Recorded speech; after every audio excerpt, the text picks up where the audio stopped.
네, 안녕하세요. 주식은 역시 끼리끼리새 끼리십니다. 안녕하세요, 여러분들. 자, 어제 미국 증시가 장중에 마이너스 4% 하락할 정도로 큰 폭의 변동성을 보였습니다. 그런데 이 와중에 우리는 큰 걱정을 할 필요는 없을 것 같은데요. 그 이유를 정말 깔끔하게 보고 우리는 또 주말 쉬러 가보도록 하겠습니다. 같이 공부하시죠. 렛츠 끼리.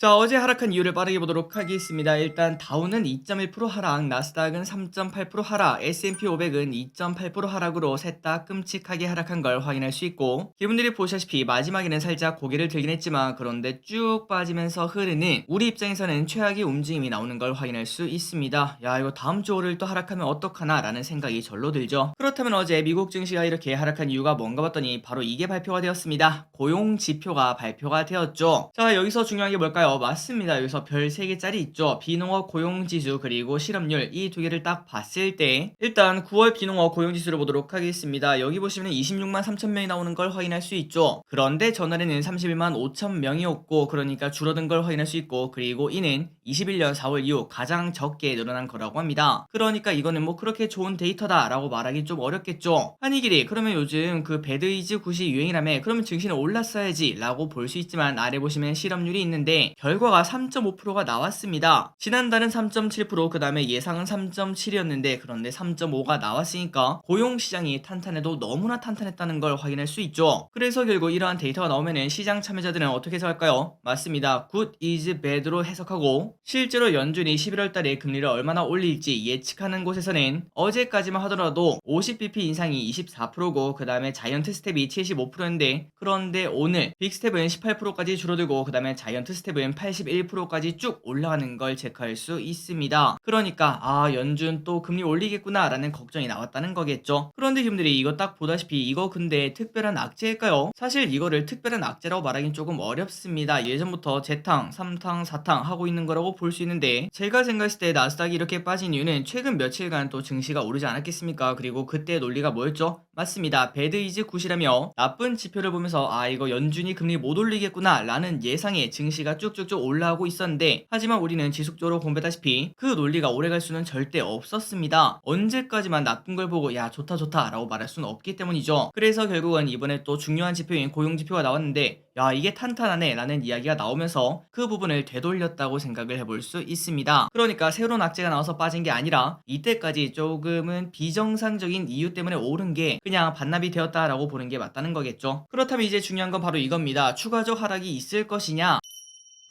일단 저 길이 쓴 미국 10년물 국채금리를 봤을 때 이 녀석이 다음 주 월요일 화요일날 4.0을 뚫고 올라가는지, 그러니까 전 고점입니다. 여기를 뚫고 올라가는지 관심 있게 봐야 되며, 고로 이거를 뚫기 전까지는 큰 걱정을 할 필요는 없다고 생각합니다. 그냥 단순히 최근 들어 조금 급격하게 오른 증시의 되돌림이었다고 그런 식으로 해석을 해볼 수 있기 때문이죠. 그리고 10년물 금리도 그렇고 플러스 달러 인덱스도 마찬가지입니다. 고점을 찍고 쭉 떨어졌다가 이거를 되돌리는 모습을 나타내고 있는데, 여러분들이 보시다시피 이렇게 음봉의 폭이 큰 걸 확인할 수 있죠. 항상 모든 거는 변동성이 크게 쭉 내려오거나 아니면 쭉 올라가면은 그 반대 힘도 작용하기 마련입니다. 그게 지금 나타난 게 아니겠는가? 그게 저 기릿의 지금 생각이고, 앞으로 이 달러 인덱스도 전 고점을 뚫고 올라가는가? 이 부분을 확인하기 전까지는 굳이 우리가 너무 걱정할 필요는 없다고 생각합니다. 소중한 주말을 그렇게 날릴 순 없겠죠. 물론 어제 다른 악재가 있는 거 아닐까요? 라고 볼 수 있지만, 존 윌리엄스 뉴욕 연은 총재가 나와서 금리를 4.5% 근방까지 올려야 된다. 2%까지 인플레를 낮추는 게 중요하다. 이렇게 매파적 발언을 했다고 합니다. 하지만 이거는 기분들이 아시다시피 뭐 거의 맨날 나오는 뉴스죠. 이것 또한 그렇게 특별하지 않다. 사실 위에 있는 연준의 긴축, 그 악재랑 똑같다라고 해석을 해볼 수 있습니다. 그리고 플러스 이 뉴스 두 개가 또 어제 특별하긴 했는데, 첫 번째는 반도체 장비 중국 수출 통제, 어제 우리가 파랭이 뉴스에서 확인을 했죠. 그런데 이거는 이미 어제 아침부터 나왔던 뉴스였습니다. 물론 이 뉴스가 증시가 안 좋다 보니까 이제 하방 압력을 조금 더 키웠다라고도 해석을 해볼 수 있겠지만, 주된 요인이라고 말하긴 조금 어렵겠죠. 그리고 바이든 아마겟돈 직면, 짙어가는 핵공포, 이 부분은 조금 커질 수 있다라고 생각은 하고 있지만, 역시 이 녀석도 어제 아침에 나온 뉴스로 어제 미국 증시는 고용지표 발표 후 급격하게 무너지기 시작했기 때문에 이 부분 또한 주된 요인이라고 말하기엔 조금 어려울 것 같습니다. 물론 나중에 만약에 핵을 진짜 쏜다면은 그때는 좀 상황이 달라질 수 있겠지만 사실 우리가 그런 거를 쉽게 예상할 수는 없겠죠. 실제로 푸틴이 핵을 쏠지 안 쏠지는 진짜 미지수인 것 같습니다. 어쨌든 이러한 뉴스들 또 있었지만 주된 요인은 아니었다는 게 저기리스의 생각입니다. 그래서 결국 정리하자면은 어제의 하락은 이때까지 비정상적인 이유로 상승했던 사실 며칠간 쭉쭉 오르지 않았겠습니까? 그거를 그냥 되돌리는 거에 불과했다라고 볼 수 있고 이제부터는 달러 인덱스와 10년물 금리를 딱 봤을 때 이 친구들이 전 고점을 뚫고 그리고 플러스 그걸 뚫으면은 나스닥도 지금 현재 딱 쌍바닥 위치거든요. 이 라인이 깨지기 전까지는 큰 걱정을 할 필요는 없다고 생각합니다. 지난주랑 지금이랑 바뀐 게 하나도 없어요. 새로운 악재가 하나도 없다는 거겠죠. 방금 전에 봤던 거는 일봉이고 그리고 이거는 5시간 봉인데 불과 일주일 전 이번 주 월요일이었죠. 월요일날 저점을 찍고 쭉 올라왔다가 그거를 반납하는 모습인 걸 확인할 수 있습니다. 하지만 아직까지 이 저점을 깨지는 않았죠. 이 부분도 다음 주 월요일 그때 미국 증시가 이 부분을 깨고 내려가는지 그 다음에 아까 말씀드렸던 10년물 금리와 달러 인덱스가 어떻게 움직이는지 그 부분을 확인하고 그때 걱정해도 늦지 않는다고 생각하고 있습니다. 그리고 플러스 이 와중에 타이밍 좋은 게 뭐죠? 맞습니다. 우리나라 또 휴장이에요. 방금 보다시피 이번 주 월요일날 증시가 만약에 열렸다면은 우리는 두드려 맞고 시작할 수밖에 없었습니다. 그런데 정말 다행히도 이번 주 월요일날 휴장을 하면서 우리는 그런 기회를 가졌는데 마침 우리가 다음 주 월요일 이틀 뒤에 휴장 아니겠습니까? 이 부분 때문에 또 나이스하다라고 충분히 생각을 해볼 수 있습니다. 자, 이번에도 미국 증시가 월요일날 저녁에 쭉 올라가서 우리의 걱정이 없어지길 바라며 이번 주말 기분들 그냥 푹 쉬시면 될 것 같습니다. 큰 걱정 아직 안 하셔도 됩니다. 지금까지 기리셨습니다. 빠이요.